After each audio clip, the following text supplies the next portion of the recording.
Alright, ngikubingelele ke mthando wezemidlalo ngalesikhathi ngibingelele kuphi nakuphi la ubukele khona ke makuthi ke usuku lakho lokuqala ukuyona ke le channel awenze kanje like ivideo ebese ke uya subscribe kuyona ke i-channel ungaphinde ke uciphe notification bell ukuze uthole ama notification uma kukhona ke ivideo esifakayo. Sikubhekela ke nje ama transfer rumors kwi-Betway Premiership. Kuvela ukuthi ke ama club ke okuyiwona amakhulu kwi-Betway Premiership umathathu i-Kaizer Chiefs, Orlando Pirates kanjalo ke neMamelodi Sundowns. Kuthiwa ke bafuna umdlali ogijima ke laphana ke kuyona ke iGolden Arrows laphana ke umdlali ke waseswini uSiyanda Ndlovu ke odume ngoSikhwishi. Impela ke lama club kuthiwa ke are interested kuyena ke lo mdlali. Orlando Pirates ke neMamelodi Sundowns ke wona ama club esiwabonile esayina kulona ke iwindi lama transfers ngoJanuary. Ke iKaizer Chiefs ayisayinanga ngisho ke noyedwa umdlali. Lokho ke kuyacaca ukuthi ke Kaizer Chiefs mhlambe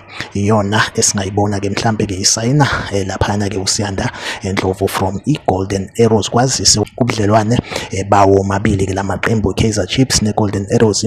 Impela ke ngathi ke bukhona, sibabonile ke oBule Modi bejoina ke iKaizer Chiefs from laphana ke iGolden Arrows. Ke okungenzeka ukuthi ke uSiyanda Ndlovu mhlambe ke naye simbone ke esayina laphana ke kwiKaizer Chiefs. Kodwa ke nje okuvela uthiwa ke womathathu lama club afuna yena ke lo mdlali ke asazi ke ukuthi ke lona liphi iqembu elizogcina limwinile laphana ke uSiyanda Ndlovu. Kodwa ke amakhosi siwafisela inhlanhla ukuthi ke mhlambe kube wona amtholayo yena ke lo mdlali. Ke yona update engiyiphethe ke njengamanje, like ivideo, usubscribe kuyona ke i-channel. Mina nawe asihlangabezane kwivideo elandelayo, nisale kahle.